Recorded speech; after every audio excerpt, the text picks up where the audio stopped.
नमस्कार, जीवन संजीवनी हेल्थ या ऑफिशियल चॅनलमध्ये सर्वांचं स्वागत आहे। कोलेस्ट्रॉल तुमच्या शरीरामध्ये वाढले असेल म्हणजे तुमच्या शरीरामध्ये नसा ब्लॉक झालेले असतील आणि नसा ब्लॉक होण्याचं मुख्य कारण म्हणजे कोलेस्ट्रॉल असतं। त्याची 6 लक्षणं कोणती आहेत जे तुम्हाला हार्ट अटॅक पासून वाचवू शकतात याविषयी मी सविस्तर माहिती आधी दिलेली आहे।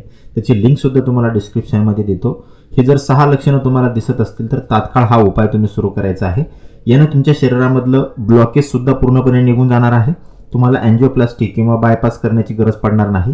शिवाय शरीरामधलं कोलेस्ट्रॉल सुद्धा याने नष्ट होणार आहे। कोलेस्ट्रॉलचे 2 प्रकार असतात म्हणजे HDL cholesterol high density lipoprotein आणि एलडीएल कोलेस्ट्रॉल म्हणजे लो डेन्सिटी लिपोप्रोटीन। यापैकी एलडीएल जे कोलेस्ट्रॉल असतं ते कमी करणं खूप महत्त्वाचं असतं, कारण हेच बॅड कोलेस्ट्रॉल आहे। हेच आपल्या शरीरामध्ये ब्लॉकेज निर्माण करत असतं। आपल्या शरीरामध्ये हेच रक्तवाहिन्यामध्ये साठून रक्तप्रवाह खंडित करत असतं आणि ज्या केसवाहिन्यामध्ये ज्या आर्टरीमध्ये अशा प्रकारचे ब्लॉकेज झालेले आहेत त्याच्या पुढचा जो भाग आहे त्या भागामध्ये मुंग्या येणं, बधीरपणा जाणवणं किंवा वेदना होणं अशा प्रकारच्या समस्या निर्माण होत असतात आणि हेच ब्लॉकेज जर हृदयामध्ये झाले तर हार्ट अटॅकचा धोका आपल्याला असतो। म्हणून हे कोलेस्ट्रॉल कमी करणं, एलडीएल कोलेस्ट्रॉल नष्ट करणं आणि एचडीएल कोलेस्ट्रॉल वाढवणं खूप महत्त्वाचं असतं। एचडीएल कोलेस्ट्रॉल आपल्या शरीराला आवश्यक असतं कारण ते आपल्या शरीरामध्ये ड जीवनसत्व निर्माण करण्याचं काम करतं। शिवाय काही ज्या प्रकारचे हार्मोन्स असतात ते सुद्धा एचडीएल कोलेस्ट्रॉल मध्ये निर्माण होत असतात। म्हणून हे हाय डेन्सिटी लिपोप्रोटीन वाढवणं आणि लो डेन्सिटी लिपोप्रोटीन म्हणजेच एलडीएल कोलेस्ट्रॉल कमी करणं यासाठी आजचा उपाय जो आहे तो अत्यंत महत्त्वाचा आहे। व्हिडिओची थोडी लांबी जरी वाढली तरी हा व्हिडिओ तुम्ही कृपा करून शेवटपर्यंत नक्की पहा।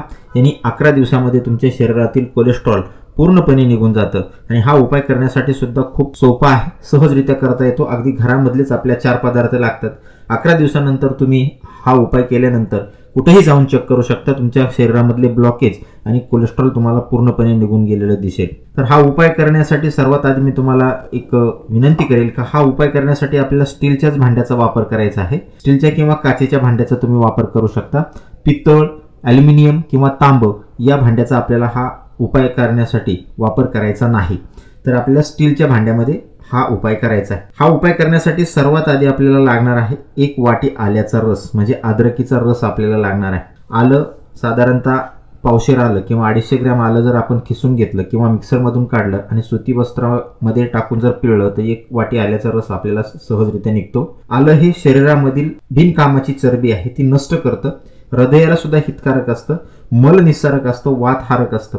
शिवाय हे नैसर्गिक प्रिझर्वेटिव्ह आहे। 1 वर्षापर्यंत आल्याचा रस हा खराब होत नाही काचेच्या बॉटलमध्ये जर आपण ठेवला तर। म्हणून आपलं हे जे औषध आहे हे सुद्धा आपलं हे जे आलं आहे ते खराब होत देत नाही। तो म्हणून 1 वाटी आल्याचा रस आपल्याला घ्यायचा आहे। दुसरा जो घटक आपल्यासाठी लागणार आहे तो आहे 1 वाटी लसूण रस। आता लसूण हा प्रत्येकाच्या घरामध्ये असतो। साधारणतः पावशेर लसूण म्हणजे 250 ग्रॅम ते 300 ग्रॅम लसूण जर आपण चांगल्या रीतीनं मिक्सरमधून काढला तर 1 वाटी लसणाचा रस आपल्याला सहजरित्या मिळतो।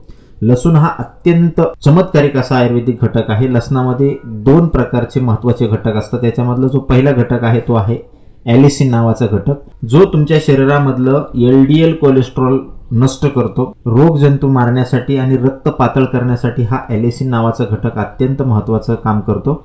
याच्यामध्ये जो दुसरा घटक आहे तो आहे अजोयन नावाचा घटक। हा जो अजोयन नावाचा घटक आहे तो काय करतो तर आपल्या रक्तामध्ये ज्या प्लेटलेट्स असतात ते एकमेकाला चिटकून रक्ताच्या गुठळ्या बनतात। तर ह्या अजोयन नावाचा घटक आहे तो रक्ताच्या गुठळ्या बनवून देत नाही, रक्त तुमचं पातळ ठेवतो आणि त्यामुळं आपल्या रक्तामध्ये कुठेही ब्लॉकेज निर्माण होत नाही। असा लसूण 1 वाटी लसूण रस आपल्याला घ्यायचा आहे। यांनी एचडीएल कोलेस्ट्रॉल वाढतं लसणाने आणि एलडीएल कोलेस्ट्रॉल यांनी कमी होतं। हे सर्व जे मिश्रण आहे ते आपल्याला उकळून घ्यायचं आहे। सर्वात आधी आल्याचा रस आपल्याला टाकायचा आहे, त्यानंतर 1 वाटी लसूण रस आपल्याला त्याच्यामध्ये टाकायचा आहे। हे मंद आचेवर आपल्याला उकळायला ठेवायचं आहे। त्यामध्ये तिसरा जो घटक आपल्याला टाकायचा आहे ते आहे 1 वाटी लिंबू रस। 10 ते 12 लिंबू आपण कापून घेतले तर सहज आपल्याला 1 वाटीभर लिंबूचा रस मिळतो किंवा 1 कप लिंबूचा रस मिळतो। तर यामध्ये सायट्रिक ॲसिड असतं, हे अत्यंत महत्त्वाचं आहे लिंबू। याच्यामध्ये व्हिटॅमिन प नावाचा घटक असतो जो केस वाहिन्यांचं नुकसान होत देत नाही, आर्टरीचा संकोच होऊ देत नाही आणि हे फक्त लिंबामध्येच मिळतं। यांनी तुमचा बीपी जो आहे तो सुद्धा नियंत्रणामध्ये राहतो। लिंबामध्ये अँटीऑक्सिडंट, व्हिटॅमिन सी, पोटॅशियम आणि रक्त शुद्ध करणारे घटक असतात, त्यामुळे तुमची प्रतिकारशक्ती सुद्धा वाढते आणि लिंबू हे रक्त तुमचं शुद्ध करणारा घटक असल्यामुळे रक्त सुद्धा तुमचं शुद्ध होतं। तर असं 1 वाटी लिंबू रस आपल्याला परत याच्यामध्ये टाकायचा आहे। आणि शेवटचा आणि अत्यंत महत्त्वाचा घटक आपल्या याच्यामध्ये टाकायचा आहे ॲपल सायडर व्हिनेगर. हे आपल्याला कुठल्याही मेडिकल दुकानामध्ये सहजरित्या मिळतं. ॲपल सायडर व्हिनेगर नावाचं एक व्हिनेगर असतं, तर ते मिळतं. जर हा घटक नाही मिळाला तरी तुम्ही वरच्या 3 घटकाचं सुद्धा आपण बनवू शकतो, परंतु जर हा घटक मिळाला तर हा घटक सुद्धा तुम्ही त्याच्यामध्ये अवश्य ॲड करा. साधारणतः 50 ते 60 रुपयाला आपल्याला हे 100 ml हे मिळतं. तर नसा उघडण्यासाठी हे मदत करतं, थकवा घालवण्यासाठी हे अत्यंत महत्त्वाचं आहे ॲपल व्हिनेगर. याच्यामध्ये जवळजवळ 90 घटक असतात. हे 4ही कप किंवा 4 वाटी जे आपण मिश्रण घेतलेलं आहे वेगवेगळं, याला चांगल्या रीतीनं मंद आचेवर उकळू द्यायचं आहे. हे जे 4 कप आपण किंवा 4 वाटी जे मिश्रण आपण घेतलेलं आहे त्याला 1 कप होईपर्यंत आपल्याला मंद आचेवर उकळायचं आहे. 1 कप झाल्यानंतर हे थंड होऊ द्यायचं आहे. आता इथून पुढची प्रोसेस जी आहे ती खूप महत्त्वाची आहे, त्यामुळं तुम्ही शेवटपर्यंत नक्की पहा. कसं खायचं आहे ते खूप महत्त्वाचं आहे. तर 1 कपभर शिल्लक राहिल्यावर थंड झाल्यावर त्याच्यामध्ये 1 कप मध घालायचा आहे, हॉनी घालायची आहे. मधामध्ये 9000 प्रकारच्या फुलांचे औषधी गुणधर्म असतात आणि त्यामुळे हे नसा उघडण्यासाठी सुद्धा खूप महत्त्वाचं आहे. मध आपल्या याच्यामध्ये ओरिजिनल मध आपल्या याच्यामध्ये टाकायचं आहे. याला चांगल्या रीतीने मिक्स करून घ्यायचं आहे आणि काचेच्या बॉटलमध्ये स्टोअर करून ठेवायचं आहे. हे 1 महिनाभर 45 दिवसापर्यंत सहजरित्या टिकतं. काचेच्या बॉटलमध्ये ठेवा, फ्रीज असेल तर फ्रीजमध्ये ठेवा किंवा जिथं ऊन पडणार नाही अशा ठिकाणी चांगल्या रीतीने त्याला ठेवू द्यायचं आहे. 1 महिनाभर तर हे सहजरित्या टिकतं. याचा वापर कसा करायचा आहे ते खूप महत्त्वाचं आहे. रोज सकाळी उठल्याबरोबर तोंड न धुता सकाळी उठल्याबरोबर आपल्याला हे 2 चमचे जे औषध आहे ते घ्यायचं आहे. 2 चमचे मोजून आपल्याला औषध घ्यायचं आहे. सकाळी चाटून आपल्याला हे खायचं आहे.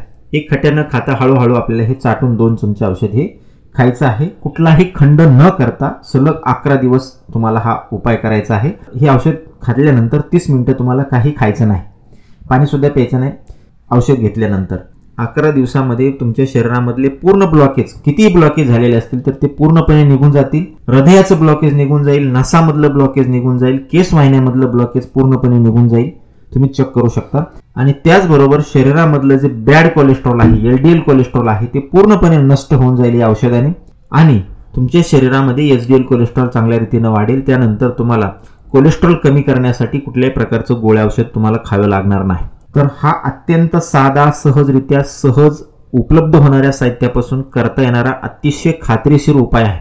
ब्लॉकेज झालेला असेल, बायपास झालेला असेल, अँजिओप्लास्टी झालेली असेल, सर्वांसाठी करता येणारा हा उपाय आहे. शरीरामध्ये तुमच्या कोलेस्ट्रॉल अजिबात हा घटक राहू देत नाही. तर हा अत्यंत महत्त्वाचा आणि अत्यंत उपयुक्त अशा प्रकारचा हा उपाय आहे.